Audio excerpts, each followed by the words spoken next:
Hello and welcome to another video by Rick Miracle. Hey, in my series Freemasonry and Satanism. It is June 18th, 2018.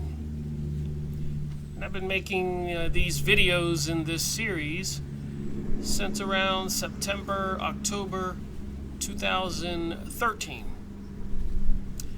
So I'm in my 5th year, and I'm reaching a new number,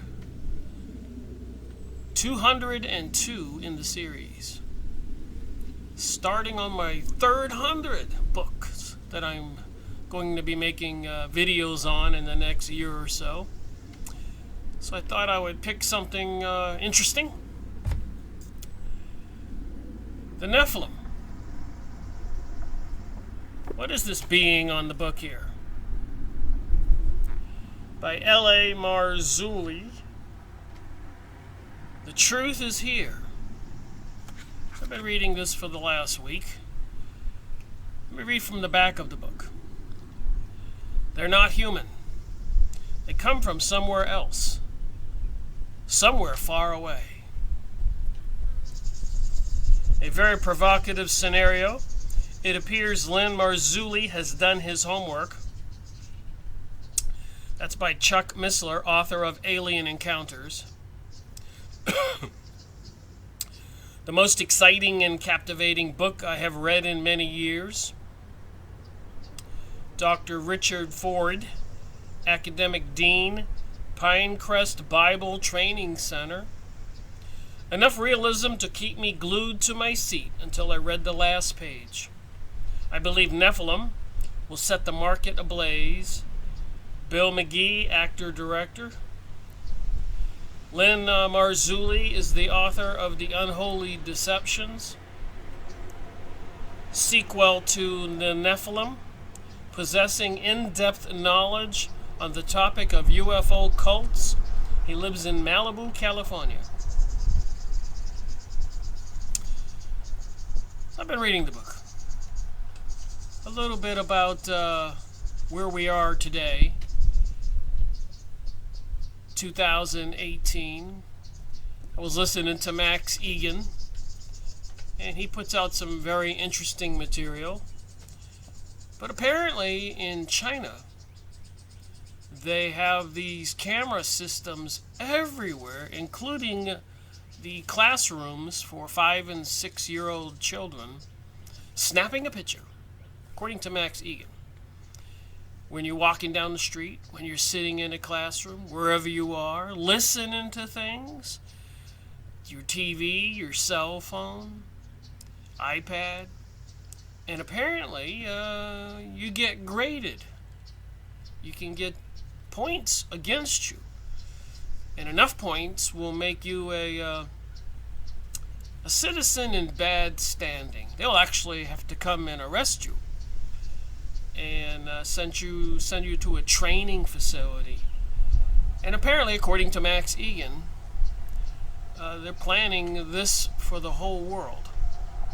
And if you know anything about Bible prophecy and other things like that, watching my videos, watching other people's videos, you know that supposedly World War III is looming, as predicted, prophesied by Albert Pike in the 1880s, who was the chief commander of the Scottish Rite of Freemasonry for the southern jurisdiction of the United States.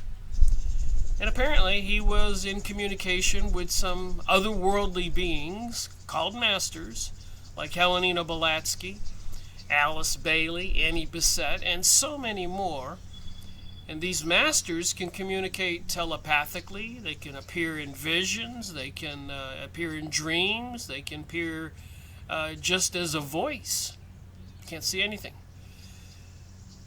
And this channeled material on the internet, there's a lot of famous channelers like Esther Hicks.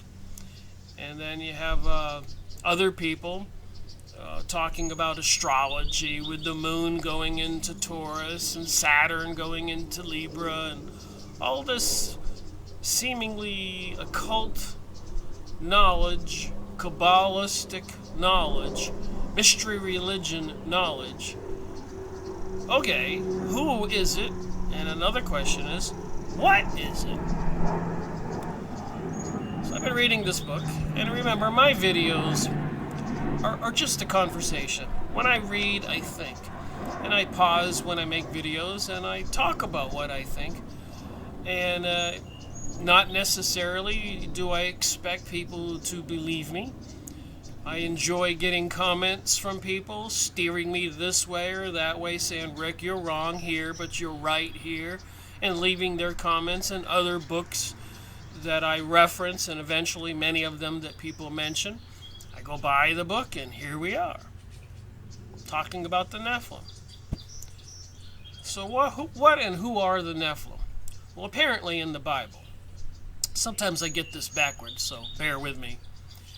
But apparently, after God created mankind, and God comes from the spiritual world. I believe we're all spiritual beings fundamentally. For some fortunate reason for me, I feel, my spiritual essence is in this body, and I've enjoyed a lifetime on planet Earth in the United States, and I've traveled to Canada, traveled to Costa Rica, Mexico. I'd love to go to Europe. And, yeah, blast to take pictures in the Rome and London. I'll bet I could have a field day with some of those monuments. But anyways, in the Bible it says that after God created mankind, he sent some angels to look over and take care of mankind. We spiritual beings in these biological bodies. Well, anyways, these angelic beings, now called fallen angels, according to the Bible, saw the human women and were enamored with them, were attracted to them, and decided to take them and have them as their wives and bear children. And these were called the Elohim. Like I said, sometimes they get the Elohim and the Nephilim, which one is which backwards. But it was the Elohim, were the angels sent by God to look over mankind. But they saw human women and were attracted to them, and wanted to take and made agreements amongst themselves, according to the Book of Enoch and the Book of the Dead, and have offspring, which are called Nephilim. So the Elohim mated with humans, and the offspring were called Nephilim. And apparently the offspring were half angelic beings and half human, and I guess are accounting for a lot of the mythology of giant beings and godlike beings with superpowers and stuff. And of course, if you've ever seen any books on mythology or pictures, you've seen half horse and half human. And there's a couple places where these stories come from. One is the lost continent of Atlantis. Apparently when that continent was breaking up, a lot of the Atlanteans went over towards the Middle East, in the Egyptian area, all over the world. And some of them went over to South America, where the Mayan pyramids are, all over the world, down to Peru. And maybe became kind of gods to the people in South America or over there in the Middle East and Egypt and elsewhere in the world. But they had superior knowledge of genetic engineering and were creating all kinds of hybrid creatures, which apparently, according to the Atlantean material that I've read, really freaked out the Egyptians, and they didn't like these monsters that the Atlanteans were creating. So that's another story where these mythological creatures might have come from. And another story is, of course, with the Nibiru, Planet X, the Destroyer, with the Anunnaki beings coming to Earth to mine for gold to fix the atmosphere on their planet. And those workers saw the human women and found them attractive and mated with them and caused a lot of disruption and turmoil. So there's three stories: the Atlanteans, fallen angels, or the Anunnaki. So what is the truth? And of course today, in 2018, there's a lot of information out there. The Serious Disclosure Project with Stephen Greer, even recruiting people to go to parks and events where they do invocations or incantations, hocus pocus, abracadabra, whatever they say, and apparently can bring some beings into their vision they can see doing these rituals. So what's with that, with the Sirius Project, the UFO Alien Disclosure Project? And if you go check on MUFON on the internet, MUFON.com, you can see what sightings were reported in the last week or last month, or even more historical sightings. But I always like to just check and see what's the most recent. So apparently people are seeing glowing orbs, orange, yellow, silver disc, motherships, and stuff like that. So again, what's going on?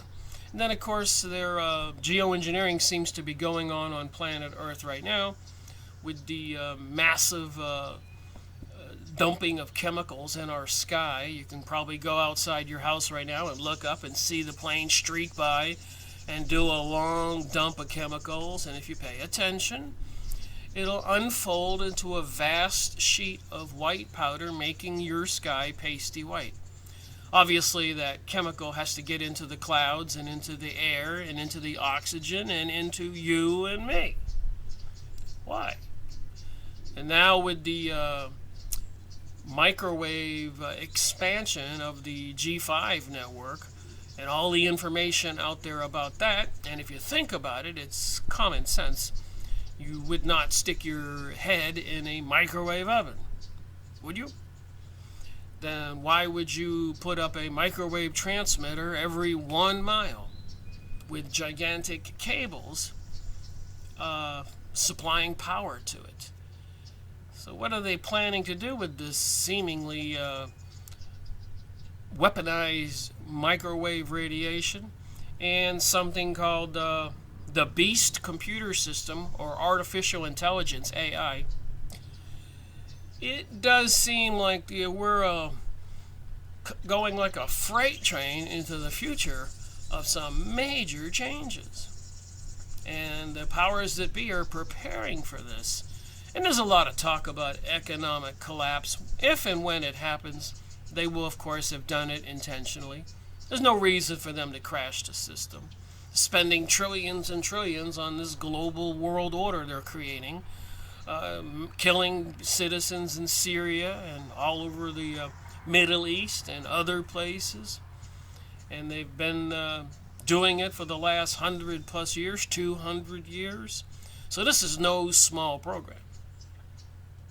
French Revolution, Chinese Revolution, Civil War in the United States during the similar periods of time, the 1870s, 1880s, and of course the hijacking of the USA money supply by creation of the privately owned Federal Reserve in 1913, 6 months prior to World War I, where people had plans to secure the property of the Palestine people to create the state of Israel, as prophesied and as fought for by these Zionist Jewish people, a lot of them into the mystery religion, the Kabbalah, which were accused of sorcery throughout the centuries, witchcraft. So what's going on? What's in this book? So when I reach certain things in the book and I go, well, I guess I'll start reading here, I put little tabs. And of course, you've been watching my videos, you know I highlight before I read. I pre-read it. So I started reading this, and I could read the whole book, but I'm not trying to do an audio book. I encourage people to go get the book if they want to see what's in it. But again, another disclaimer. You can't go get a book like this and just say, that's the truth. Or a book on something else. That's the truth. This is the truth. You need to use discernment. You have 50%, plus or minus, of the book reviews I've done, out of 200 books, at least 100 plus or minus, are deception. And another 100 are people trying to warn us and educate us about the deception. There are people that are awake out there.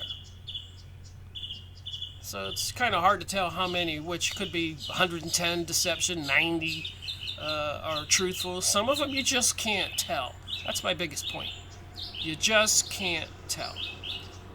But if you get a better picture of what's going on in our reality, you can use your educated thinking, informed thinking, common sense, and you can say, well, this is not right. For example, 911 was clearly an inside job, and if you go investigate, involved Mossad, the intelligence agency for Israel, and it did allow for the results that did occur, for the overthrow of many countries in the Middle East, and for the potential future for a greater Israel from the Iraqis' Euphrates River down to the Egyptian Nile River. If you go look up on Yahoo image site and look up Greater Israel, you'll see the maps. So there was a purpose. Well, anyways, after World War I, when the attempt was to secure the Palestine's property, the Britons backed out of their deal called the Balfour Agreement. Britain was losing the war in World War I, and so they had to have World War II. And this was all prophesied by Albert Pike, the author of Morals and Dogma. I've made many videos on his books, and I will continue to do so. Who predicted, when he wrote a letter to his friend Mazzini in Italy, another leader of the Freemasonry lodges, I think all of it controlled by the Illuminati, the Rothschilds, and other people at the higher level of the pyramid, into this mystery religion, this Kabbalistic reptilian system, apparently Luciferic worship, satanic worship of these beings. And who are they? Are we talking about Nephilim? Are we talking about fallen angels? So all these things I just talked about, I know it can be a little mind-boggling, but if you pay attention and watch enough videos and you relax and you think about it, it starts to make sense. So all that, it's like a preface here before I start reading. So when I make comments, we can put it into context. So I was reading this book on page 82, and I saw this one paragraph. I said, that's where I'm going to start making this video. So apparently a newspaper reporter whose father was murdered because he was involved in the Roswell UFO crash incident. His father was murdered, and then sometime afterwards his son was died, maybe an accident. Anyways, he turned to drinking, and he was a well-known newspaper reporter. But on one of his assignments in his after-fame days, when he was drinking a lot, living alone, divorced, he was sent out on an appointment to do a story on a new mental institution, and found out on the 4th floor they were housing people who had seemingly gone crazy, gone mad, because they had been abducted, they had been impregnated, and the offspring were harvested, and they were even, these women were shown their hybrid offspring, and it drove him mad, and he discovered this, and he wrote a piece in the newspaper.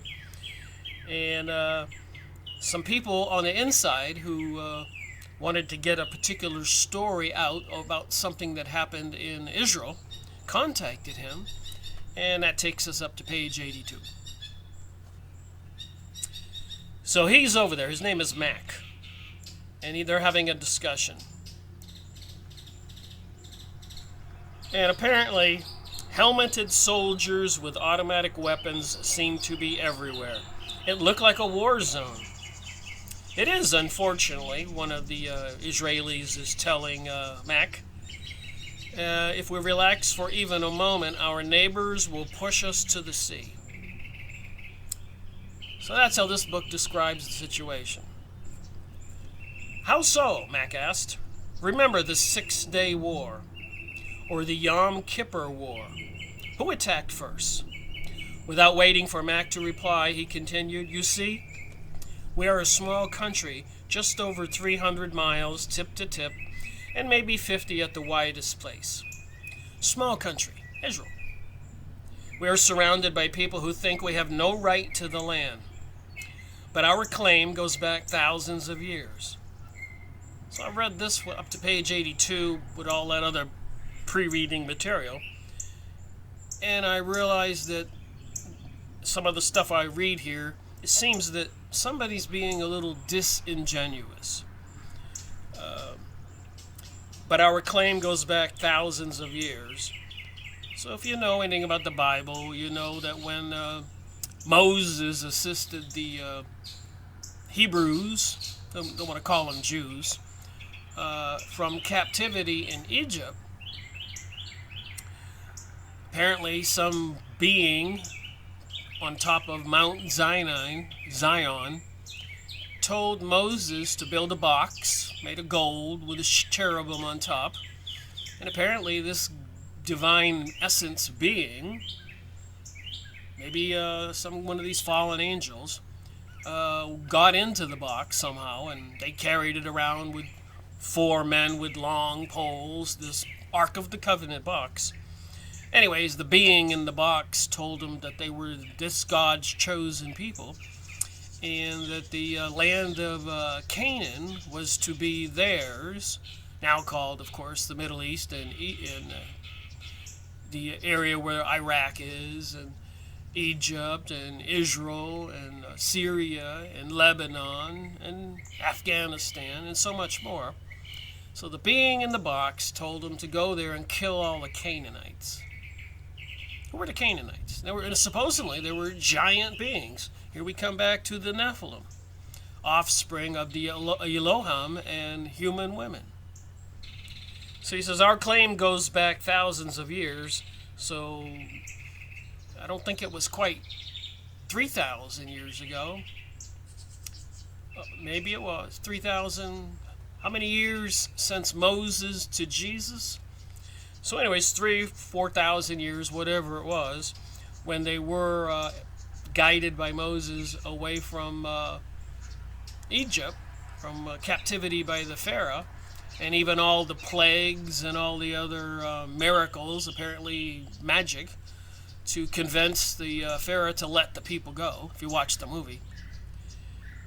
So they go, our claim goes back thousands of years, so the claim I'm saying is the being in the box told them they could go there and kill the Canaanites, and it would be their land. Before Muhammad and his hordes, Jews were here. We built the first temple. And the King Solomon's temple was built to replace the tents they had to house the Ark of the Covenant, the tabernacles. They carried around these tents, and at night the Ark would be inside the tent, a tabernacle. And so they built a similar structure that was same kind of shapes and dimensions, but larger, called the King Solomon's Temple, specifically to house this Ark of the Covenant, this being that apparently they took into battle, and they would open up the cover of the box, and the being would come out and lightning and kill all of their enemy. So I guess that's their claim to the Middle East, to sum it up rather briefly, paraphrasing. So before Muhammad and his hordes, the Jews were here. We built the first temple, but it was destroyed by the Babylonians, and we were carted off to slavery for 70 years. Our ancestors vowed to return. So the Babylonians would be the people from the Iraq area, and this was after they built the first temple.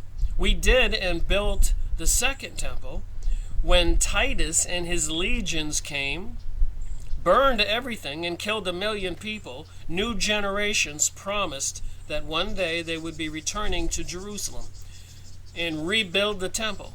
So I've been saying these things over and over and over in my videos, and I get this book, and a lot of summation and verification of what I'm saying. This thing with 9/11, World War I, World War II, globalism, economic destruction, plagues and other biological weapons created in laboratories, cell phone towers every 1 mile, chemicals dumped in the sky, monitoring everything we do, and apparently seriously right now in China, according to Max Egan. And Syria still under attack. Apparently prophecy has it that when Damascus falls, that's when the end game begins. World Armageddon. And Damascus is under siege right now. So I was reading this book and it's talking about these Nephilim beings. So let me move on. Now the Muslim shrine, the Dome of the Rock, rests on top of what is left of the Temple Mount. So they can't rebuild the third temple until they destroy the most holy site of the Muslims, the Arabs, the Dome of the Rock. A big gold dome was built on the site of the ancient King Solomon's temple. So this is going on every day, and a lot of archaeology going on every day. It's in the papers. If you want to know what's going on in the world, the preparations being made for a world order, apparently an economic collapse is a likely scenario. The dollar in Argentina recently collapsed, and they're saying Italy's financial system might collapse right away. And of course, they say the United States owes trillions to these private banksters. So they can collapse this system anytime they want. And apparently when they do, they're going to pull the trigger and turn on the artificial intelligence computerized system requiring everybody to be microchipped and monitored. A world slavery system. So you have to remember all this stuff is connected. And new discoveries, archaeologically wise, in the Middle East and the world are going on and announced in newspapers. What the heck are they digging for? And according to prophecy, at the end times, some things will be discovered. And apparently the world is waking up to the channeled material of entities like Esther Hicks channeling Abraham, or Jane Roberts channeling Seth, or Lee Carroll channeling Cryon, and so many more. And I'm going to go over more of that material. Its presence certainly is a big problem. The Muslims' Dome of the Rock sitting on top of the old site of King Solomon's temple. And it says right here in this book they're planning to rebuild it for the third time. We Jews believe the Temple Mount is ours, but, and his eyes twinkled, I'm thinking in a way offers a solution to the problem. They built on our foundation, so who was here first? And he laughed good-naturedly. And are you religious? Mac, the reporter, asked. I am not. So this Jewish person says, I am not. I am a Jew. And what Jew doesn't know of these things? It's our history. And I made plenty of videos on different books about the historical situation of the Jewish people. I don't think anybody can quarrel or call me an anti-Semite or anything for saying that the Jews have had problems with other people for the past 2,000 to 3,000 years. There are videos on YouTube where they show the situation. We're in 90 different countries over 2,000 years. In one way or another, the Jews were persecuted and prosecuted and massacred, and a lot of times accused of human sacrifice and other things, and practicing the Kabbalah, which has also been accused of being sorcery, witchcraft. It's a very convoluted, complicated thing, and not all Jewish people were on the dark side. There were the Orthodox Jewish people following the Torah, the God's instructions in the Old Testament, and a lot of Jewish people converted to Christianity after the Messiah came 2,000 years ago. And I know some people will say, Rick, that wasn't real. I'll only say this. I believe it was real. And I know if I go look at the calendar today, it says 2018, and that's 2018 since Jesus' birth. So apparently most of the world operates on that calendar. So if you have to make a decision what was real or not, and even a lot of the channeled material, Edgar Cayce and so many others acknowledge Jesus was born and crucified and rose from the dead in spiritual form. As per the prophecy, as per what he said would happen before it happened. Watch my video series on Edgar Cayce's book, and there's plenty of material about him reading people's reincarnated lives, people who lived back then. Not that I'm trying to preach that reincarnation is absolutely true. It seems likely to me, as a spiritual being in this biological body, it could very well be true that we are reincarnated entities, and we have to have some kind of soul growth, as Edgar Cayce said many times. And there are younger souls and older souls, people more wise, and of course younger souls, people unwise, and people with morals and character, and a lot of people out there with no morals and no ethics, and greed and lust dominate their reality. We all have to come to grips with that.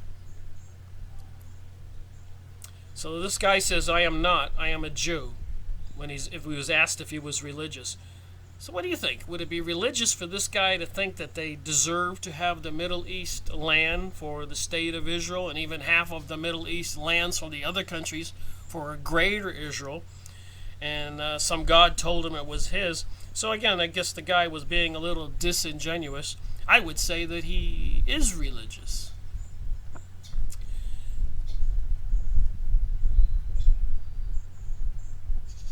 So they're on their way to go see this other site. Let me see where I've highlighted the next bit I want to read. 2 workmen were coming back from another area under the Temple Mount when one of them thought he heard something fall behind the wall of the tunnel. So underneath the old King Solomon temple, there is a vast array of tunnel system. And it really is upsetting the Muslims, the Arabs, because they're worried that maybe there'll be some damage and collapse. Because remember, the Dome of the Rock sits on top. So apparently, while they were working in this tunnel system in Jerusalem, somebody heard a noise on the other side of the tunnel wall. Something fell. So they crashed through the wall and discovered a sarcophagus, a large coffin with a skeleton inside.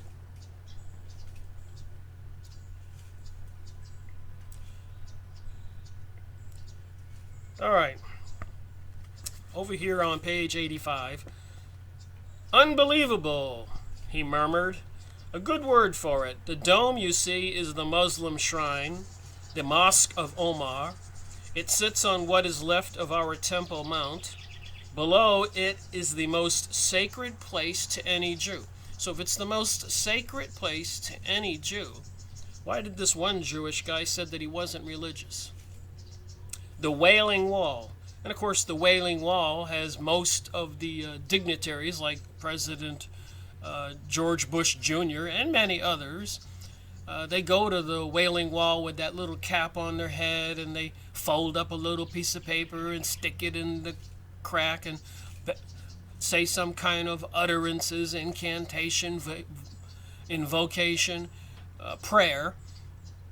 So for some reason, if you want to be anybody of any serious power, like the President of the United States, you got to go to the Wailing Wall and do what these Jewish people want you to do.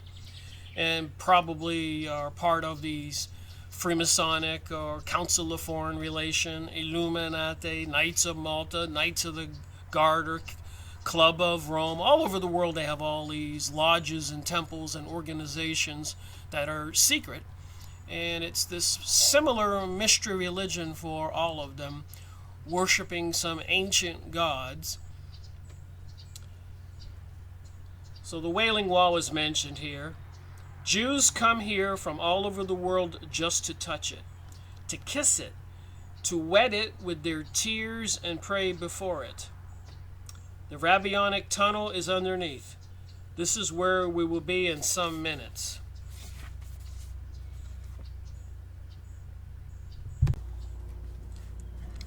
Like I said, this is just a conversation, an investigation of a book.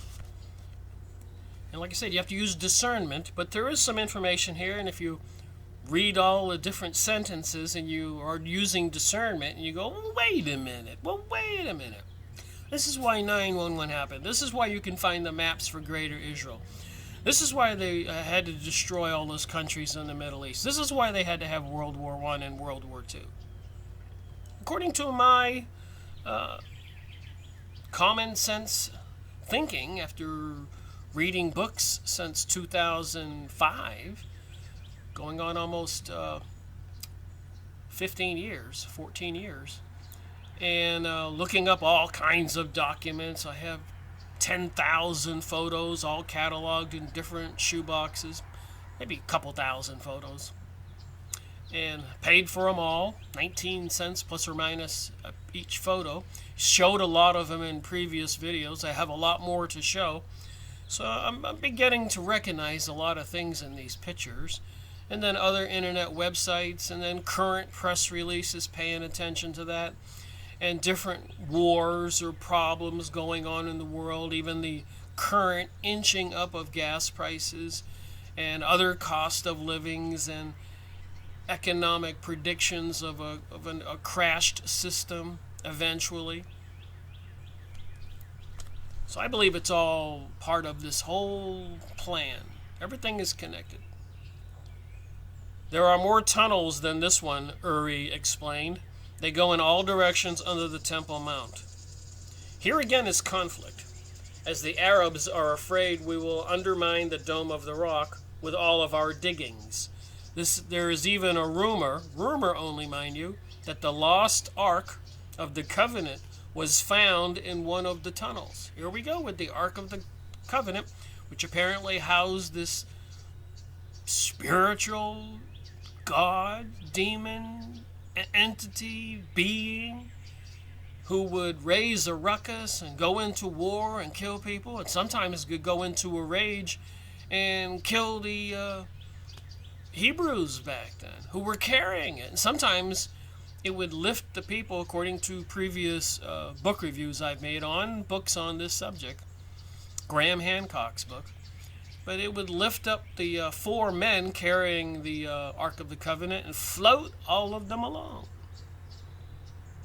Like I said, you put all this into context and you use discernment, you go, what the heck? What is in that box? Is that God? Why do they want to rebuild the third temple? And yeah, they have a problem with the Dome of the Rock sitting on top right now. But I'm sure, as we all know, the slaughter will continue until the Palestinian people are gone and the Arabs are gone and the dome will be blown up and they'll build the King Solomon's temple. And this is some of the story that's in this book. Alright, I'm turning a page or two looking for my next highlighted sentence or paragraph. So they're showing Mac, the reporter, something in the sarcophagus. Before him lay the skeleton of a man of enormous size, a giant skeleton. It was completely intact.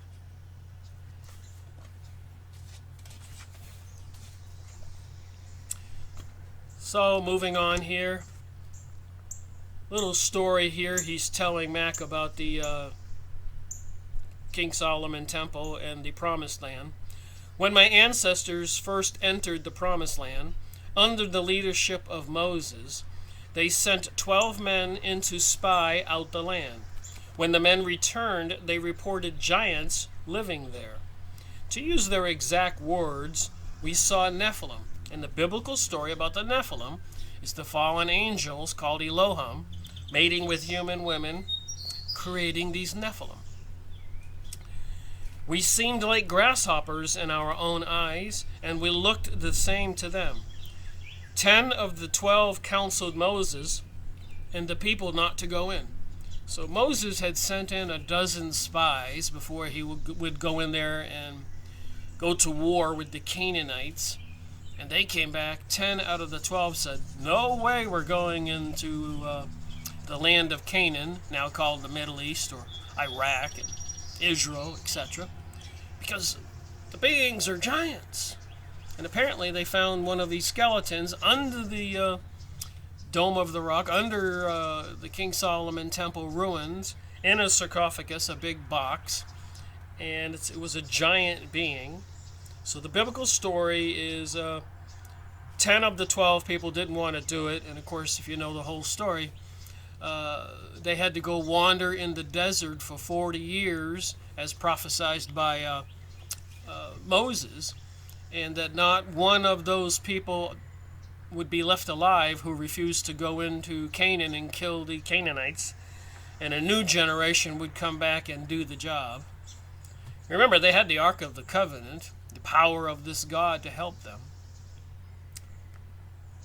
Excuse me, I'm sorry, Mac interpreted. So they're just having a conversation the way this author wrote this book. But is this the same Moses as in the parting Red Sea and the 10 Commandments? And the Jew tells him, Elisha, yes. Some of this I remember from Sunday school, but what does finding giant bones, no matter whose they are, have to do with UFOs? I don't see the connection. Eliza gazed steadily at him through his tofficles. The room grew quiet. Maybe everything, he said softly. But this place, as he gesturally waved his hand, is dark and musty. And though an archaeologist I may be, I'm hungry, and some things are best said in the light of day. So they're inside the tunnel, they're looking at the sarcophagus, there's a giant skeleton there. And they're talking about the ancient days of the Elohim in the Bible, the hybrid humans and Elohim beings from sent by God, the spiritual world. Some people used to say some other aliens came to planet Earth and made we humans today, which are supposedly hybrids of something, according even to the Anunnaki information. And as Max Egan said in a video this morning, nobody really knows what's going on. So I do book reviews, I have the conversations, and maybe we can get a glimpse or an idea what's going on, or at least see that something is going on, and it involves all of us, whether we want to admit it or not.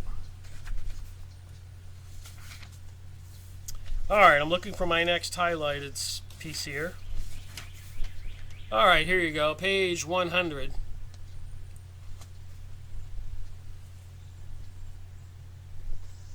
Talking about Israel. Almost everyone has lost members of their family because of our struggle to be a sovereign nation. So like I said, they had plans to get the Palestinians land during World War I with the Balfour Agreement, when Germany was winning the war with Britain, and some intellectual, elite, Zionist, Kabbalistic, Illuminati, mystery religious school Jewish people, and maybe others, came up with an idea that because they controlled President Woodrow Wilson in the United States, they could get the United States in the war on the side of Britain against Germany, turn the tide of the war, and of course they had control of the USA money supply in 1913, and World War I began 6 months later in June in 1914. You think that was just a coincidence of timing? They had to take control of the USA money supply. And they've been sucking us dry ever since. Crashing the system 8 or 9 times. Bankrupting us. Generation after generation. You'd think at some point people would wake up and realize these are all criminals that are controlling the USA money supply. And we can see clearly what's been going on. According to many of the books I've already reviewed, Confessions of an Economic Hitman with John Perkins, talks about them even killing people, doing whatever they have to do to get leaders from countries all over the world to borrow money from the International Money Fund or whoever, knowing they could never pay it back, knowing they would go into bankruptcy by the contracts they signed. And they were using, of course, the Federal Reserve as one of the main supplies of an endless amount of printed paper money, diluting the wealth and the economic strength and healthiness of we Americans. I don't think it's legal what they've been doing. All right. So they're in the office of the Jewish people who invited this reporter to Israel, who wrote an article about the abducted people in the United States when he was sent out on an assignment. And he's sitting in the office, and apparently on the wall there is a blown up photograph of what appeared to be a meteor or fireball streaking across the night sky. Max stared at it for a moment, thinking it might not be a fireball. He assumed it to be. So the Jewish person says it was taken by an American, a Gary Schultz, near a secret government installation in Nevada. It is a UFO, Uri said, noticing Max's interest in the photograph. So now we're talking about UFOs and aliens, a giant skeleton in a sarcophagus under King Solomon's temple. Mac raised his eyebrows and asked, "How do you know it wasn't fake?" And I hear that from a lot of people. I've got quite a collection of UFO abduction and alien books. I've made videos on several of them, and I will make more videos on more of them. This is kind of like that here, the NEPHILIM. It seems to tie it in with the UFO and alien scenario and the creation of mankind by, so they think here, theorizing by some kind of alien entities. So they're telling Mac that out there in Nevada, you can go out there at certain times and take pictures of these silver discs flying. And so Mac says, "You know when to go there? You mean they have a schedule for flying these?" Mac asked incredulously. "You know what? As hard it is to imagine, they have a schedule," Uri said. Under Roswell's direction, Schultz positioned himself near what was called the action zone, an area just outside the base where the disc would sometimes be flying over. That's where he took the photo. So in several of the UFO alien books I've gone over already, and many that I have, they talk a lot about this. A lot of people have gone out to Roswell, gone out to Area 51 and Pine Gap in Australia and other places. And if you go on MUFON.com right now, you can see the sightings in the United States in the last 10 days, whatever, and see that it is ongoing. So Mac shifted on his feet. How do the bones in the sarcophagus, the NEPHILIM, figure into the UFO phenomenon? So the Jewish guy named Elisha says to Mac to sit down in his chair. Mac sat down, and Elisha and Uri, this is a father and son Jewish people, took seats on either side of him, forming a semicircle. Elisha rested his hands on the arms of his chair, cleared his throat, and asked, "Are you familiar with the Torah, the book of the Old Testament?" So now we're tying the Nephilim, the Elohim, the King Solomon's Temple with the Bible. Mac frowned. "Somewhat," he replied. "I was brought up going to church, but it's been a while since I actually read any of it, especially the Old Testament." And I think that's true of most we Christians. The New Testament is what story of Jesus Christ. A lot of people don't go read the Old Testament, which is called the Torah. And some Jews will say that the New Testament are for you Christians. The Old Testament still applies to us. And there are some horrific things in the Old Testament. So it's the story of human history before Jesus, the Old Testament, and then after Jesus, the New Testament. And people know that. Have you read the book of Genesis? Elisha asked. And Mac says, the reporter, no, not really. Then let us begin there. He leaned forward expectantly, rested his hands in his lap, and began. In Genesis, in the 6th chapter, the beginning passage states that when man began to increase in number on earth, daughters were born to them. The sons of God saw that the daughters of men were beautiful, and they married any of them they chose. So the fallen angels, the ones who were sent by God to watch over mankind, according to Genesis 6th chapter, so you can go look that up and verify that. Just search those words on the internet and you'll get many references. Then the Lord said, my spirit will not be contend with man forever, for he is mortal. His days will be 120 years. Now listen carefully to this next passage. Elisha, the Jewish guy, says, the Nephilim were on the earth in those days, and also afterward, when the sons of God went into the daughters of man and had children with them. They were the heroes of old, men of renown. The term Nephilim is the same that you saw on the inscriptions of the sarcophagus yesterday, underneath the Temple Mount. I remember, but what and who are the sons of God? Mac asked. Good question. Commenters differ on their interpretations, but I believe the sons of God are fallen angels. Okay, so who are these UFO alien beings, Anunnakis, reptilian, gray aliens, and all these spiritual entities communicating with all these channelers? Even 150 years ago with Helena Blavatsky, I've got another one of her books in the mail today, the ISIS Unveiled, Volume 1.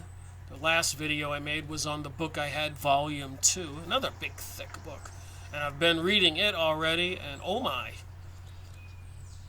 there's more to tell. You have to just keep watching the videos, mine or other people's, and getting the book. It takes a little time. I have a story I say often enough. That imagine if you went to a yard sale or a garage sale and somebody said, the puzzle's for sale for $1. And if you like to do puzzles, you'd buy the puzzle. But somebody had ripped off the label off the puzzle box, so you ask, well, what's it a puzzle of? And the homeowner says, well, I don't remember. So my question is this. They'll say there's 200 pieces to put the puzzle together. How many pieces of the puzzle do you have to stick together, find which goes where, before you recognize what the picture of the puzzle is? And once you think you recognize it, and then you keep going, you go, oh my God, I was wrong, it's actually this. So I'm saying, it could take 50, 60, 75, 100 pieces to fully understand what the picture is you're putting together. So you've got a couple hundred pieces of the puzzle, and it takes a certain amount. I'm sitting outside, a bug is on my leg, and to recognize what it is. And I say the same thing about research in these books. You got a couple hundred books, and you want to find out what is the going on in the world, WTH, what the heck is going on? What is really taking place, like I keep talking about some of the conclusions I've come to. And it takes 100 books, it takes 90 books, 110 books, or a few hundred watching videos on different topics. I don't think there's any way around it. But once you become convinced and use discernment and common sense, you might see some common denominator problems. And one of them is the passivity and the ignorance of the masses of people who are being beguiled, tricked, and deceived every day. Not knowing what's going on. And we're moving like a freight train. This global world order, cell phone towers are being put up every day with frequency ranges where the wavelength is the same size as the cell in your body. and the new ones coming out are going to be shorter, the size of oxygen and water molecules, that could cause a lot of problems. They could tune in a frequency that zaps the water molecules in a particular area around people. I suppose there wouldn't be any oxygen. Or zap a person, it would deplete them of oxygen or blast their cells. Look into this stuff. 5G network, dangerous. Just put those keywords in your computer and then remember what I'm reading here and get your own aha moment. Alright, Elisha nodded. Yes, the Hebrew translation for sons of God is the Elohim. So I had it right. Elohim mated with human women and created the Nephilim, which is only used in reference to the fallen angels. It appears that these fallen angels, also known as the Watchers, and of course the Theophist Society communicating with these beings calls them the Masters. There's other names called Archons. So again, you have to have a little bit of knowledge to realize that it's all one and the same.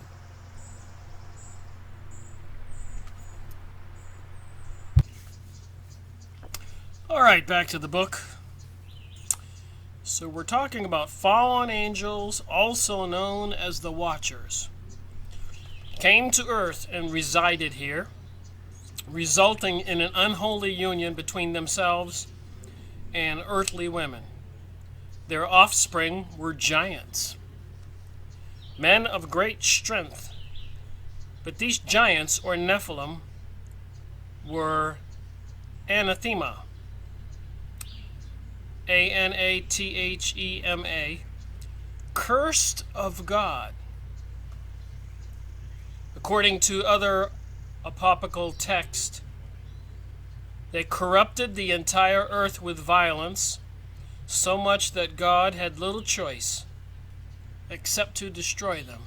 And apparently, again, that's why they had records of a great flood from indigenous tribes all over the world. So somebody had to try to erase this hybrid creature from the planet. The question is, are these hybrid creatures coming back? Why are they abducting women and showing them these hybrid creatures? I've got quite a few books on these topics, and I'll be continuing to read them, trying to figure out WTH, what the heck? Which books are deception or which are the truth? Is this book deception or the truth? They're referencing a lot of information that's also in the Bible, which I believe is the truth.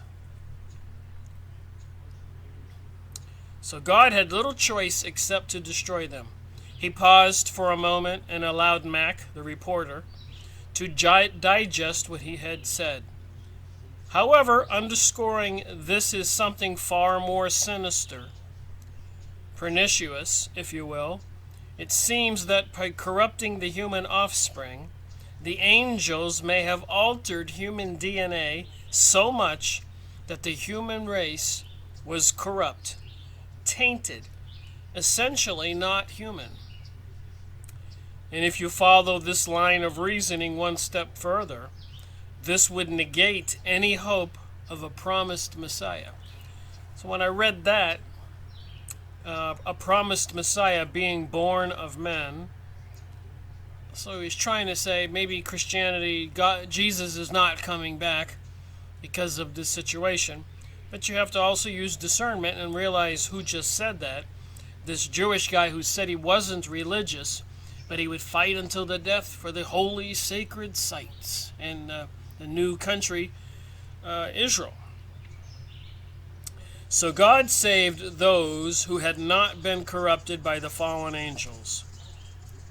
So what do you suppose that means? What about today, when a lot of people look like those Pokemon chips? People go out of their way to look like strange beings in your downtown city squares. And homelessness is on the rise, and warring is taking place many places throughout the world. Threats against even Venezuela. Threats right now, apparently, concerns about the Panama Canal, Chinese control.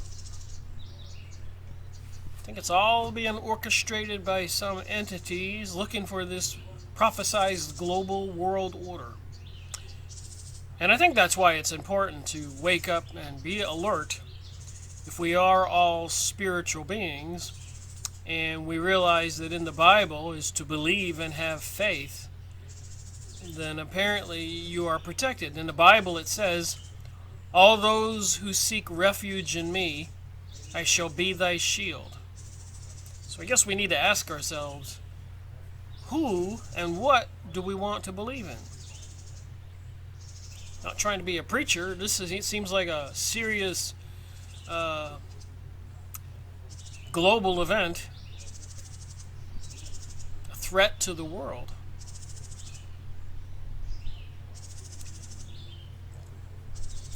So God saved those who had not been corrupted by fallen angels. Perhaps this is why it says that Noah was pure in all his generations. The rest of the inhabitants of earth he destroyed with what has become known in many different cultures as the Great Flood. And I remember reading Frank Waters' book on the Hopis. Prior to the Great Flood, some beings were assisting some Hopis, Indians, to build some underground facilities to survive the coming catastrophe. And there's records of this all over the world. Just makes you wonder what's really going on. So Mac asked the reporter, Noah, as in Noah and the Ark?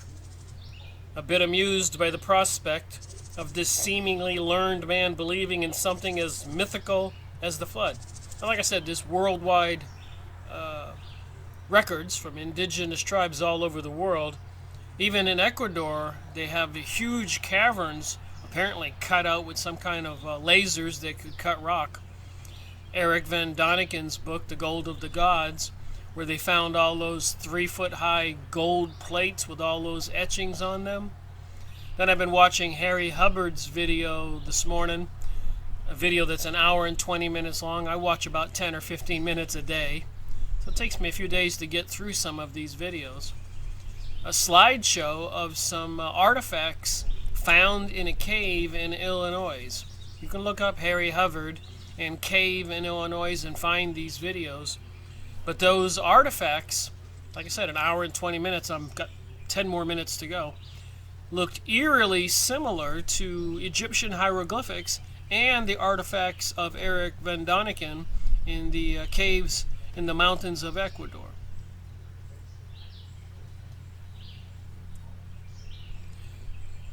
Most cultures throughout the world have a flood legend. I just said that. Look at the Gilgamesh legend of the Sumerians, brought to light in the earlier part of this century, the Aborigines of Australia, the ancient Greeks who have flood legends. There is also a small tribe in your native California, the Chumash, and of course in Arizona it would be the Hopi Indians. I believe they are called, who have a flood legends that describes an evil race of people who dwelt below the Middle Kingdom, or the place that men inhabited. I could go on, the legends are numerous. But let me assure you that I don't say these things lightly, nor do I take for granted those who have studied and written about this arcane idea long before me. One such author, G.H. Pember, P-E-M-B-E-R, wrote an extensive treatise called Earth's Earliest Ages. Guess I'll have to try to get that book. The thrust of this book illuminates the prospect of the return of these beings. Here we go. Or fallen angels shortly before the return of Christ. So before the return of Jesus Christ is supposed to be the arrival of the Antichrist. So I suppose these fallen angels, these giant beings, could be the entities. Would it explain the UFO alien thing? What is interesting are the similarities between their first appearance and what now may be their last. So the reporter Mac looked doubtful. I don't follow you. Do you mean that the fallen angels are here on earth now? And remember, in my videos, I keep pointing out all those satanic rituals they're having all over the world.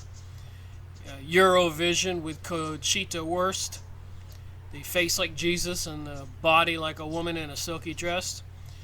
Wurst means sausage, a male part, and Conchita's a female part, singing the song The Phoenix Rising, which has the words in it, "You Can't Stop Us." And I've mentioned all these other rituals, Emmys, Grammys, Super Bowl halftime shows, CERN ceremony, the statue of the goddess of destruction, Shiva, out front of CERN, Shiva, Kali, projected on the Empire State Building, the tunnel opening over there in Switzerland. Makes you wonder. So the reporter is asking the Jewish guy, do you mean the fallen angels are here on earth now? I do, Elisha answered firmly. I will quote another passage from the Christian scriptures, the New Testament. Oh, Mac asked, wondering what interest the New Testament could possibly have to this old Jew. This is attributed to a famous rabbi, Elisha said, Joshua ben Joseph. Mac shrugged. The name had no meaning to him. Elisha smiled and said, you might know him better by his more common Greek name of Jesus. Joshua ben Joseph, he's saying, is Jesus? Mac nodded but was annoyed at Elisha playing linguistic games with him. Jesus said, as it was in the days of Noah, so it will be at the coming of the Son of Man. So in the days of Noah, when Noah built the ark, because of the command of God to build the ark, Jesus says, as it was in the days of Noah, so it will be at the coming of the Son of Man. And last time, the whole world was flooded. I believe it is one of the most cryptic utterances. You must ask yourself, what is it that differentiates the days of Noah from any other time in history? Mac wondered if the conversation could possibly get more bizarre. Elisha continued, some believe that the West's moral decay and frequency of wars, or the onset of famine, or the increase of disease and plagues, are indicators that the second coming may be imminent. And as I've said about this global world order, they need a catalyst. They need something a false flag to bring about this world order. And they have plenty of choices. Economic destruction, continued terrorist activities, shootings, bombings. The people will beg to be enslaved. Do you think that's the plan? Plagues, viruses.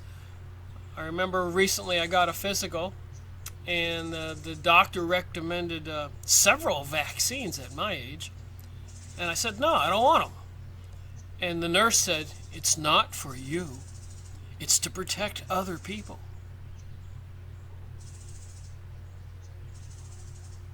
There is a plan in place, and it is affecting the minds of we the people. And we need to wake up. And having faith and belief, I believe, is very powerful. If we are spiritual beings, who do you want on your side? But a lot of people seem to have chosen the Luciferic satanic side, even with that statue of the devil with a child under each arm they wanted to put in front of a state building in Oklahoma, wound up putting it in a place in Detroit in a big street party. It looked like a freak show of witches and demons, the people dressing up. You don't have to be a genius to see it for what it is. But those factors have always been with us more or less. But I believe a unique dynamic is with us now. The presence of fallen angels. They are here again, doing much the same mischief that they were responsible for before, only under the guise of extraterrestrials. And since 1947, the number of sightings, abductions, and people with missing time has grown exponentially. Mack thought of the mental hospital and the woman who had claimed to have had her baby taken by aliens. Like I said earlier, that's why Mack wound up in Israel. These guys that were investigating these discoveries in the tunnels under the King Solomon's temple invited him after he wrote that article where he was supposed to just write an article on the mental institution, not learning about the fourth floor and the people who were up there, who were women who had been abducted, shown their hybrid babies, and went a little crazy, mad, so they were locked up in a mental institution. And apparently Mack's father was a lieutenant in the military during the Roswell incident, and he was apparently murdered for what he knew. And then more trauma came to this reporter, Mack. His son died, so it wound up breaking up his family, and his other two kids and his wife left him. And he winds up in Israel, part of the story in this book. They are impregnating the women and creating a race of hybrids, Nephilim, Elisha finished. Mack says that's a lot to swallow. You really see a connection between Noah and flying saucers? Yes, part of an elaborate deception. Now remember, this is series 202. I write it on the back here. What I'm trying to say is, I got 200 other books I made videos. Some of them, like the Blue Lodge Handbook, I made 12 two-hour videos, taking you through the rituals when these people get initiated, and swear in a Bible under threat of death not to divulge the secrets or disobey the master of the lodge. It's all connected. That's quite a force, a secret army in all of our city, towns, and squares, all these lodges who have to obey. And I always wondered how they had these people showing up out of nowhere to demonstrate gay pride parades and women's marches. They just got to call these people up at the lodges and tell them to round up their families or people in each area. And so they have these riots or protests going on across the nations at the snap of a finger. You wonder how it happens.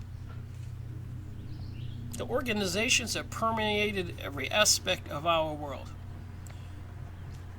And if they're monitoring everything we say, I say, on the phone and videos and books we buy, at one point, and apparently it is happening, the people who are planning this global world order have to move another step forward and start attacking people who are awake or warning other people.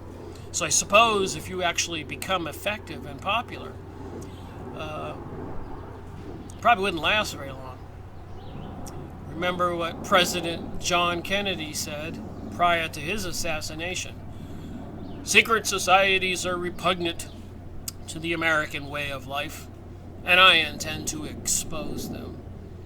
And then he's dead at a Freemason Plaza, Delaney Plaza, with the obelisk right there.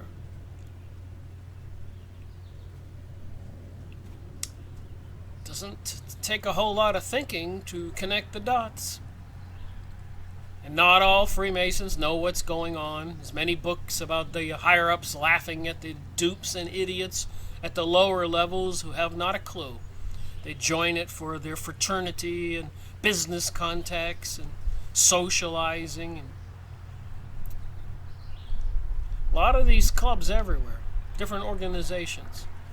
You drive into a small town all across the country, and they got these plaques as you enter town where it says, "Welcome to Springwater" or something, Springfield, like the Simpsons. Anyways, they got these plaques with all these clubs and organizations that are in town. So if you're a member of one of them, you've got some buddies there you can go give the secret handshake to, and get some cooperation. They swear under oath to help and assist each other. Back to the book. The Book of Enoch records that the first time they came, they supplied us with technology. They showed us the art of making weapons. So back in the Book of Enoch, these fallen angels were showing people how to make weapons. And now, like with the Tesla technology, just 100 years ago, think about it, wasn't that long ago, we weren't nowhere near where we are today. Each of us walking around with a iPad, cell phone, a supercomputer system if you think about it. I mean, it was not too long ago when you had the Tandy computers and they were crashing and floppy disk. So why were all these technologies brought to we humans a little over 100 years ago, and this tangent curve of growth is taking off? And meanwhile, they're turning it all into a weaponized artificial intelligence system. In return, they gained access to the women. So apparently, even when the aliens met with President Eisenhower, was it? It was a deal struck where we got technologies and they got some permission to abduct a certain amount of humans. Apparently, that went overboard, and then the government backed out and told them to stop it. According to some of the books I've got, material I've read. Now leap forward to the present day. These aliens also have technology, which they have traded or bargained in exchange for the same access to women. And we know our country is controlled by the elites, the Illuminati and other organizations, Bilderbergers, Bohemian Grove, members who met in California at the Bohemian Grove, came up with the idea for the nuclear bomb.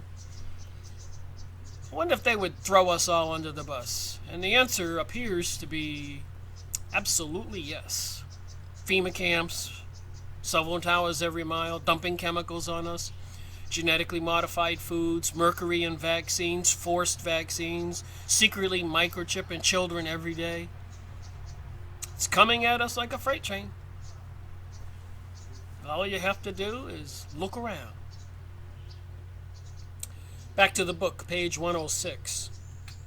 Uri, who had remained silent until then, interrupted and said, this he's talking to his dad, but that is your theory. What if they are from a dying race from a distant planet and have come only to renew themselves with the fresh genetic material? Elisha agreed, certainly possible. And of course it would explain the government's willingness to conceal all of this from the public. Mac leaned forward in his chair and said, look, I'm not saying I believe what I've heard here, but one thing's for sure. If they do exist, can you imagine the repercussions if they revealed themselves? So what will it take to stir up the people? Will they believe the lie about aliens, who might actually be same beings mentioned in the Bible throughout history? I suppose in the world there'll be about a 50-50 split as usual, and the good guys, the people who are good human beings, will be the target. In the end times, bad is supposed to be good and good is supposed to be bad. Up is supposed to be down and down is supposed to be up. So they want to demonize the Christians and other good people like they've demonized all the Arabs and have been destroying those countries before and since 9/11. Apparently, a lot of this artificial intelligence activity is going on in China today and other places, I'm sure. Even here in the United States, I can tell that my computer's not the same. I know that they're messing with me and making it go slower or just stop working altogether. And it's a fairly new Asus computer. And it seems when I'm doing certain things or looking up certain material on the internet, that it just gets a little weird. And I get up and I tell my friend, I go, man, they're doing it again. Google calls me regularly about my business. If I want to subscribe to this or that or get some kind of placement from my business name and this, and I keep turning them down, and I keep getting less leads for my business. And I don't think the rest of us can compete without subscribing to them, paying them, and they're planning on a cashless society, so everything is digital. They don't even want you to write checks. Everything has to be electronically transferred. They're setting up the system. What would people do if they realized that we were not alone? Remember Orson Welles' War of the Worlds broadcast, which caused hysteria in some parts of your country when it was first aired? So wasn't Orson Welles one of these folks from these secret societies with the other authors I mentioned in previous videos? These people know what they're doing. If they are connected to some intelligent entities, beings, like Nikola Tesla said on stage, "I'm not the genius you think I am. I have some entities, some visions, and some voices, and beings are telling me all this stuff." So if these beings are so intelligent, they know all this stuff, they know the history of the human race, they know probably about Atlantis, and maybe Hyperborea, Lemuria, Mu, all these different ancient societies, races of people, they would certainly have the knowledge to set all this up and deceive us and bring the technologies to the human race and keep us all fighting every week to try to make enough money to pay our bills, distracted with all kinds of events like shootings and bombings and lots of propaganda about how unkind and unjust we are for not accepting homosexual marriage and other things. Discernment. People don't know what to believe, and they follow this stuff. Ever since the 1960s, and they had the hippies, and over in Europe they called it festivals, and the rock and roll songs, you could play them backwards and hear demons speaking, and the logos on the albums of rainbows and pyramids and the names of the songs. George Bush Jr. member of the Skull and Bones, John Kerry, Ronald Reagan, Nixon, and others, Kissinger, photographed at the Bohemian Grove where they have a giant owl throw a baby into a fire called the cremation of care. So they've got these beings that are laying out a plan for them to do. And a lot of people don't want to believe it's true, or they think in terms of 20 years or 80 years. You know, eternity's a long time, and these beings, apparently, fallen angels, their time schedule is much longer. They can just go real slow, so that it's almost imperceptible. And you really have to be paying attention and not worrying about paying your bills or getting a divorce or drinking too much or taking drugs or paying your education loan off. You have to have a clear mind to turn around and look and start paying attention to what's going on, or they can keep everybody easily distracted.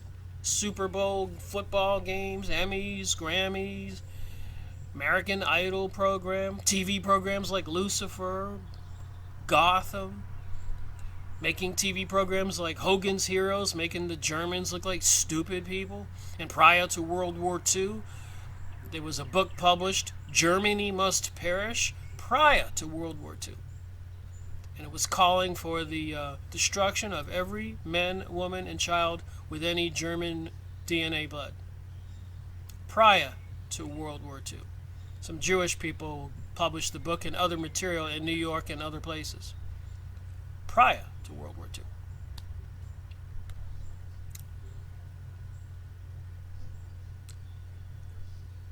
So I believe it would cause panic if people were told the truth, so they're saying here, or the truth they're saying is the truth, or the deception. It's something called Project Bluebeam. Look that up. with the laser technologies and holographic technologies, with all these cell phone towers, satellite systems, and directed energy weapons like giant lasers on ships and on planes and maybe on satellites. Definitely with HAARP, HAARP, systems all over the world, 40-acre sites with 40 or 50 transmission antennas, all aimed up at once, putting a beam off the sky and then beaming it back down over a city, or maybe the Twin Towers or those fires in California. There's plenty of information on the internet about that. So somebody's testing these weapons, somebody's setting the stage, and this book has this theory of what might be the purpose. And is it being totally honest with us? And some of the information just portrays the Jewish people as the poor, persecuted, prosecuted people for thousands of years. And these people are mentioned in this book, giving us this theory. So what are we to believe? I believe it would cause a panic. Information that Roswell has given us is suggesting that the aliens genetically manipulated us, maybe some 10,000 years ago, and in fact are our progenitors. Mac, the reporter, says, do you believe that? And the Jew says, no, absolutely not. Mac looked at Yuri and waited for him to continue. So the father and son, the two Jewish people there, if what they claim is true, then I think, you know what? If they did genetically engineer us from primitive humans, then what many major religions teach and millions believe becomes not so good. So there you go. They want to destroy religions or everything that we believe in. And even the channeled entities that are channeled by famous channelers, again, using discernment and paying attention. They say that Christianity is no longer useful, it's outdated. And even in the 1920s and 1930s, during the communist hearings, the communists said they were going to destroy Christianity and infiltrate all aspects of our society. This is the communists. The communists, of course, were derivative of the Bolshevik Jews who invaded Russia and proceeded to kill 25 million, some say 100 million Christians and other good people, bringing us communism after World War I. All right, but what if this is an elaborate deception? What if they have lured us in the same way the ancient texts reveal, through the Trojan horse of technology? What if they are who I think they are, the resurgence of the fallen angels? He paused and gathered his thoughts. Here, if you will, might be a litmus test. How do you discern whether these beings are benevolent or malevolent, good or evil? And all I've got to say is 9/11, World War I, World War II, and so much more. French Revolution, presidents assassinated, in Panama and other countries because they wouldn't go along with the global order. The death and mayhem and preparedness for this global order is obviously evil to me. And Mac, the reporter, says, good and evil are relative terms. And I've had people argue with me, and they go, Rick, there's no such thing as evil. People do what people do. I disagree. I think we can be influenced by these evil forces, whether it's dreams or events in our life. But I believe if you believe in God and Jesus and try to be a good person, you can have your life reality sort of protected. Things just seem to happen in my world, just and uncanny. Even when I tried to walk away from reading these books and doing this research several times, information would just plop down in front of me and I go, I got to talk about that. I got to look into that and other things. Not so relative, Elisha, the Jewish guy, exclaimed, I believe you would also agree that good aliens do not take hapless women in the middle of the night, impregnate them, and then remove the fetuses in the third month of development against the will of the poor soul who has been abducted. Mac, the reporter, says, okay, I'll admit that. But you make that argument from our perspective. What we determine is good and evil, Yuri argued. What if the aliens are beyond such things? Elisha shook his head. In order to embrace your thought, you have to abandon the very essence of human morality and ethics. And they are trying to erase human morality and ethics. The way I grew up anyways. Even the symbols for Christmas disappear now at Christmas time, and you get the 7 candlestick menorah up on the front of big shopping store windows and their White House front lawn, etc. These evil forces have definitely taken over, and they are anti-Christ. Examine the Nazi concentration camp guards. After the war, during the Nuremberg trials, they had a favorite saying. When asked how could they willingly commit such heinous crimes against humanity, and their response, we've all heard it before, so much that the phrase has become almost a joke. They would say, we were just following orders. Think about that. And these people who are building the FEMA camps that are manned with guards right now, empty. Even closed Walmarts, if you go watch the videos on YouTube and believe them. And all these other things, these people working for this secret government that's controlling our world, I suppose they're all just following orders. They had abandoned any hint of morality, the ability to discern right from wrong, good from evil. And I'm not going to defend the Germans or Hitler, but I will say during World War I, Germany was winning the war. And many Jewish people had found a safe haven in Germany after they had fled Russia. So the Jews were really not an issue in World War I.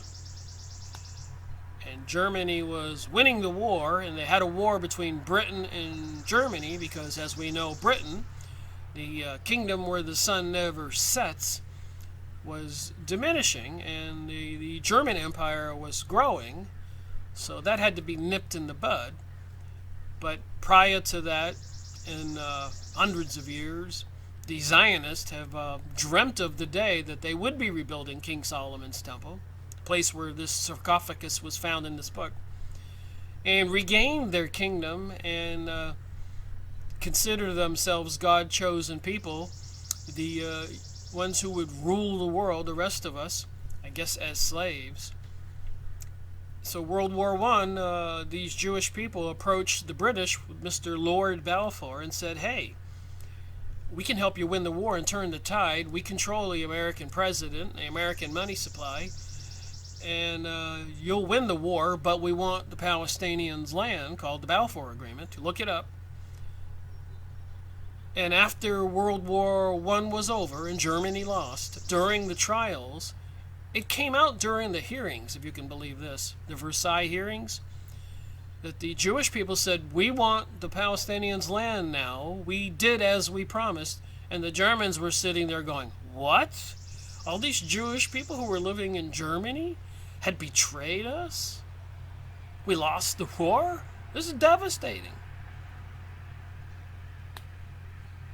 So during World War I, there was a huge betrayal, and the Germans knew this. They knew who had betrayed them. So in World War II, just like in America, they locked up a lot of Japanese people all over the country. Just saying, sometimes they don't give you all the facts. But the people who were creating the global world order don't want facts. They gotta nip the truth, nip it in the bud. They gotta deceive people. They have to burn books. stop people from thinking, keep people off balance, distracted. They had abandoned any hint of morality, the ability to discern right from wrong, good from evil. And what about World War II, when the United States grabbed its portion of the German scientists, and Russia grabbed a few, and Britain grabbed a few, and probably Italy and Spain, wanting all these technologies they were involved in, these occult groups who were communicating with the Vril Society, the Thule Society, and searching for artifacts all over the world like they're doing now in the Middle East after 9/11. In Project Paperclip, the United States got a lot of the German scientists after World War II and continued their research and their control through these men. So the higher echelons of even the government in the United States and Britain and Italy and the world were working and financed Hitler and all that. More deception. But the people don't know the truth. And they've used that technology to set the stage for where we're going next. So it seems. They abdicated that responsibility for the privilege of serving in the Third Reich, which was the mechanism, the catalyst, that helped them transform into the monsters they became. So I'm saying this book here is not telling a true story. Illuminati, Zionist Jewish people into the Kabbalah, and all this mystery religion is satanic and Lucifer, so it seems, and by all this rituals and ceremonies and corporate logos everywhere. Obelisk in our city squares and parks, phallic symbol for Osiris, Horus, his son, on the dollar bill, the all-seeing eye, Isis represented everywhere. Makes you wonder. Let me assure you, Elisha began, that there are many similarities between what happened ages ago during the days of Noah and what is happening now. And what is happening now is evil.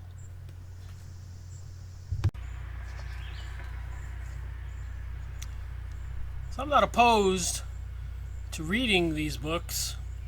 I just know I need to think through each sentence, because the perfect deception is to put like 90% of the truth in a book and then throw in 10%.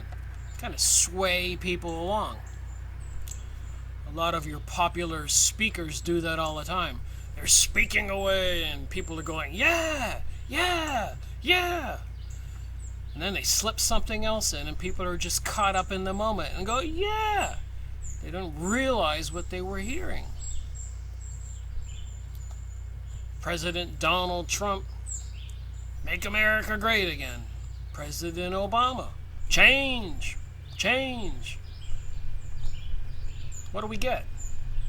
58 missiles launched in Syria by President Donald Trump.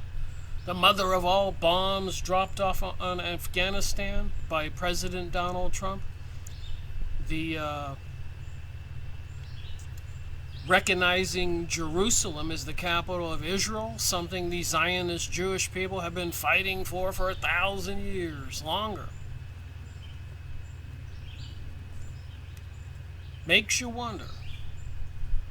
Then they portray President Donald Trump as a hero, making a deal with the crazy man from North Korea. Or so they would have us believe he was crazy. The world's a stage, they say. So they were saying back then we were just following orders. They had abandoned any hint of morality. What is happening is evil. Elisha paused and the room was silent for a moment. So I think we can all agree that World War I and World War II were planned on purpose, and I think none of us really are aware why, but it was, and it had huge repercussions. It did change the world. And apparently these secret societies are in communication with some kind of masters, fallen angels, being watchers. And apparently they have a plan which is prophesied in the Bible. So what are you going to believe? You're going to believe what they told us all along was going to happen. And it is happening, and it has happened. You really got to be in denial to go, I don't believe, because it's pretty clear. You can look the references up in the Bible or Albert Pike and other people's books and letters and plans, the Protocols of Zion, the Communist Manifesto, the Illuminati Manifesto. All these documents detailing what they're going to do.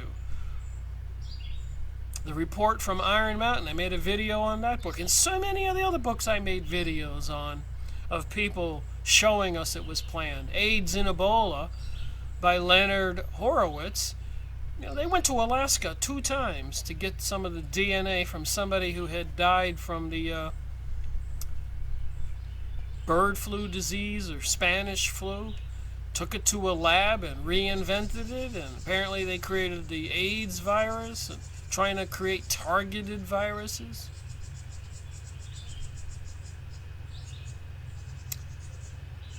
Elisha paused and the room was silent for a moment. I want Mr. Mackenzie to see something for himself, Mac. Uri went to the library and found the book that Elisha had requested and handed it to Mac. What is the Book of Enoch? Mac asked, holding the worn volume. I've made a video or 2 on the Book of Enoch. It is a pseudo-pictographic book, meaning a book that has a false author's name ascribed to it, in this case Enoch. So a pseudo-pictographic book is a book that has a false author's name. It is a book that is not part of the Christian canon, and of course I don't treat it as such, but it was read widely during the time of Christ, and passages of it are quoted in the canon specifically from the book of Jude, which would be in the New Testament. I'm going to have to read that book. I've made numerous videos on the New Testament, and I will continue to do that. I think I made part 10, starting from the beginning and going from one book at a time, Matthew, Luke, John, etc., Acts. And I think the book of Jude is a few more books away. But what it says here, I might have to do that reading of that book earlier and making a video sooner. Because it says here, it was also found in the Quran, the Arabs, Muslims book, and it was in the Dead Sea Scrolls. We can at least appreciate its historicity. He leaned forward. Look at the book of Enoch. Go to page 34 and look at section 6. Elisha instructed. Mac read the paragraph, then looked up at Elisha. It says in the manuscript that Samjaza was the leader of the angels, or children of heaven, I believe the text calls them. It continues and says that he required the other angels to swear an oath, with him binding them together, a pact created and formed for the sole purpose of taking the women of earth for wives, because they lusted after them. Now remember, all this takes place during the time frame in which Noah is alive, which may have been 10,000 years ago or longer. You know the rest of the story. They have intercourse with the women, and the offspring is the Nephilim. Then God judges them and destroys the world in a deluge. Mac looked at Elisha and said, I always thought that was a bit severe. A lot of people would think that today. It is severe, Elisha exclaimed passionately. He had little choice with the Samjiza being a fallen angel, and the offspring of that unholy union were demonic. But Samjiza could also be an interdimensional being, Uri said. What's that? The reporter Mac asked. An entity that exists in another dimension and can access ours. We live in what? The three-dimensional space-time continuum? Height, width, and depth? Because of that, we are subjects to properties and constraints of time. What would a being from another dimension that was not subject to time as we know it look like? Could they have the same qualities that Enoch describes? Would they, in fact, live for thousands of years? I'm thinking in our ignorance we might mistakenly call them gods or angels, Yuri said. So again, a little slide of the words here, kind of telling us that aliens might have made us, or interdimensional beings. But what if they are precisely what the book of Enoch and the book of Jude describes them as? Countered Elisha. The book of Jude, Mac asked, trying to keep up with all the literary references. Jude is the book that precedes Revelation in the Christian Bible. Jude echoes the book of Enoch and describes the angels. Elisha turned to Yuri. Why do you have such a hard time believing what these books say about these beings, that they are fallen angels? Beings that were created to be in the presence of the holy and eternal God of light, the creator of the universe, the holy God of Israel. But they sinned. As Jude says, the angels did not keep their positions of authority, but abandoned their own home.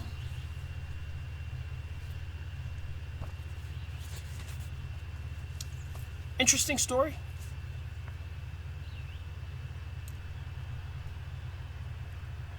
And what if the aliens are saying is true? What if what the aliens are saying is true, and that we are a direct result of their genetic manipulation thousands of years ago? And personally, I've made videos on books like Carlos Castaneda, A Separate Reality, and the Kahunas, Max Long's book of the shamans from Hawaii, and many other books. After-death experiences, psychic research, remote viewing, psychic self-defense. And I've had personal experiences of my own. I had one out-of-body experience once. I've mentioned it in previous videos. And I talked to other people because after I had one, I asked my friends if anybody else had such an experience, and one or two people did, and they told me their experiences. It was quite bizarre way back when. I think it was 1986 when I had mine. So I think we are spiritual beings. Seems to be plenty of evidence of that. So when you do read these books, you have to put everything into context. Maybe these stories are accounts of what happened then, but now I think they are conducting some kind of genetic research. I think to replenish their race through our genetic material. So it does seem like some kind of beings are abducting women, creating hybrid beings. There's plenty of magazines and books and videos and websites out there for people to look into this. Or is it a grand deception? Why all the satanic and luciferic rituals everywhere and the symbols with corporations? So are those two connected? And it seems to me the answer would be yes. Why do they want to destroy Christianity? Why do they want to destroy the Muslims' religion and other religions? As in my series 23, Aleister Crowley, the Book of the Law. The only commandment is do as thou wilt. The second commandment is referred to number 1, do as thou wilt. And it's a pretty horrific book, and I wouldn't read the words aloud. They were supposedly some kind of witchcraft magic. But I made a video on Series 23, The Book of the Law, Aleister Crowley. So I'm just saying, with all this research I've done, we are spiritual beings, and I have to remember that when I'm reading this book about the Nephilim, and it's taking place over there in Israel. who apparently many of the Zionist Kabbalist people who are controlling the banking system in our world are malevolent people. Even Prime Minister Benjamin Netanyahu, the current Prime Minister, said in Fink's Bar, go look it up. They're going to make the United States a third world country and make us regret not wanting to be their slaves. Benjamin Netanyahu apparently said that. Prime Minister Sharon of Israel, before he went into a coma, said in a heated argument in his Congress, don't worry about America. We control America, and the Americans know it. So when I was reading this book and they were trying to portray the Jewish people as the ones who are the victims in the story, I wasn't buying into that. But of course, not all Jewish people go towards the dark side, the satanic, Luciferic, mystic communication with spiritual being and sacrifices to get financial gain or assistance from these demonic beings, however that magic works out. They have these rituals and they sacrifice human beings to, I guess, get the other side's assistance for financial gain and power. And they're going to defend their power and continue to deceive us and prepare for this global world order. So it seems.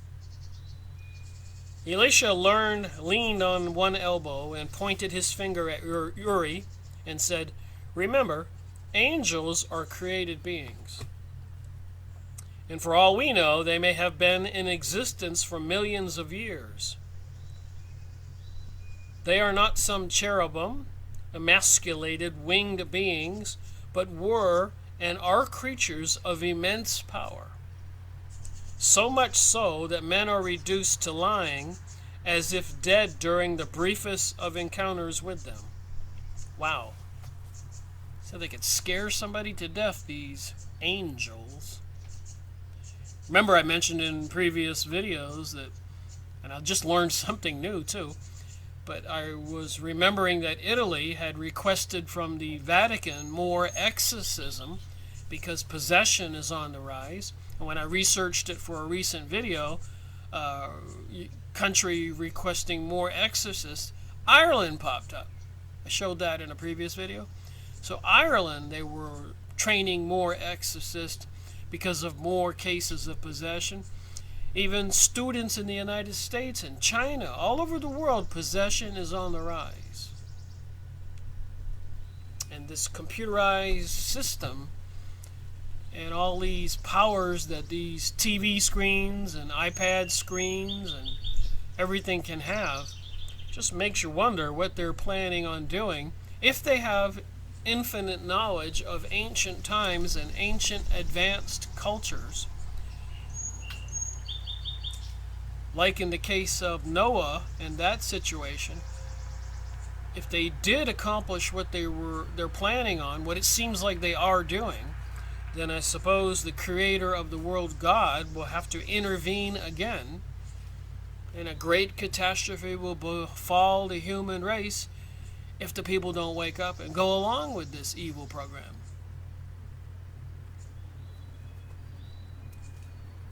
Anyways, talking about angels here on page 110, they are created to be in the presence of a holy God, and who knows what knowledge they possess, both good and the fallen. Uri shook his head. Elisha continued, I believe that they are super scientists.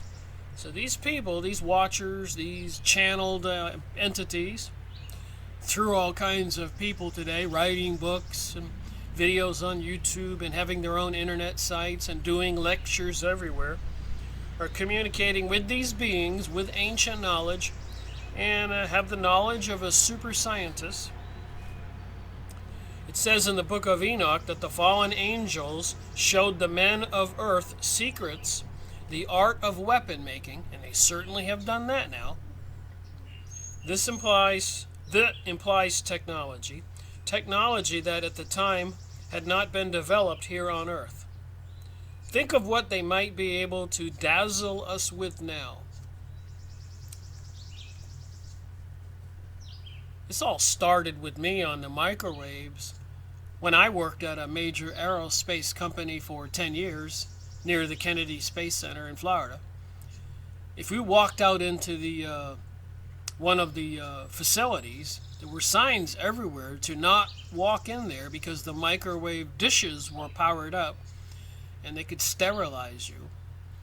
So all kinds of warnings about microwaves, and we all know you don't stick your head or anything in a microwave oven. And now they're putting up a tower every 1 mile.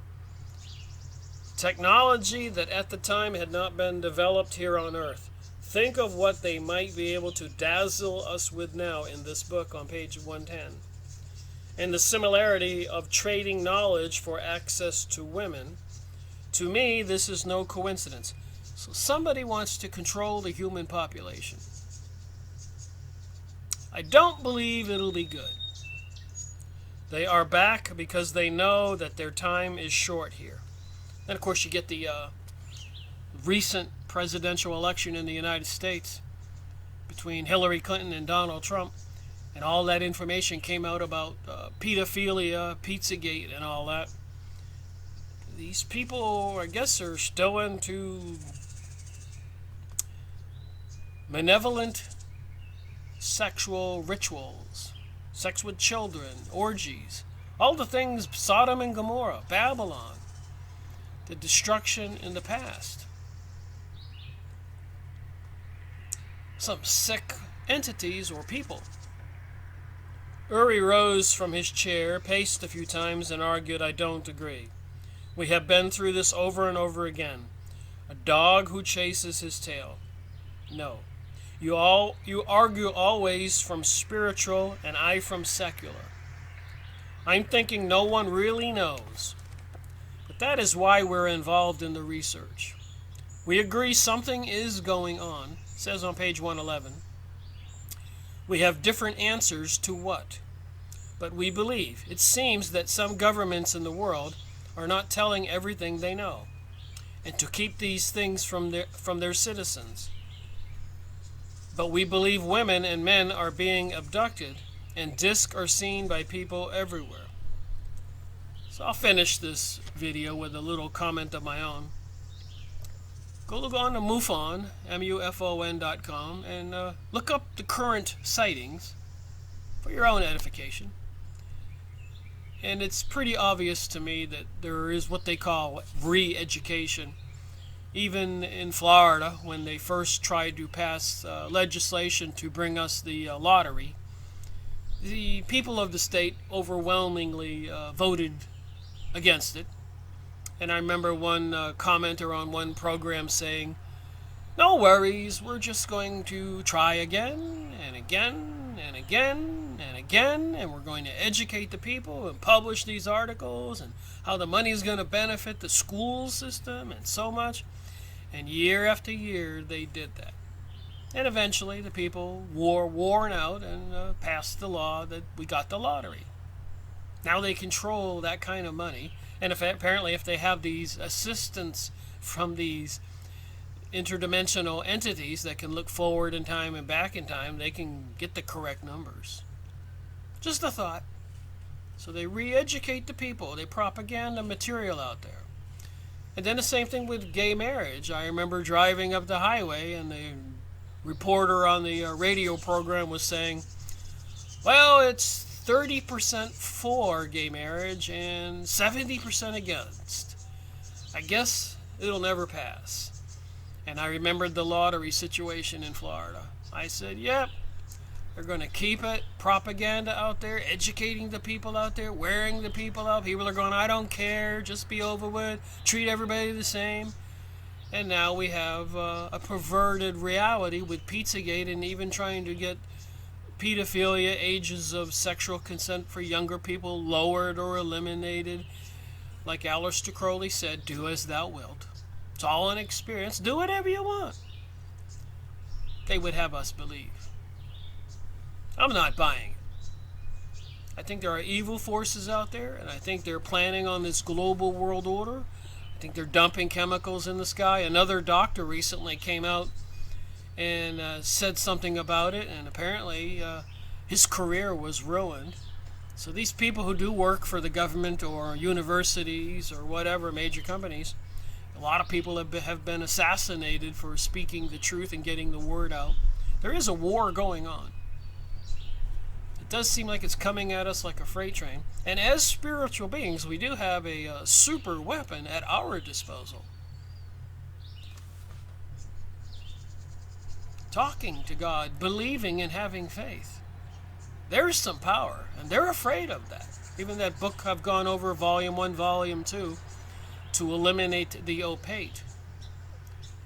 They don't want you to pray. They don't want you to be connected. They want to put fluoride in the water to calcify your pineal gland. They don't want you to be spiritual. They don't want you to be psychic.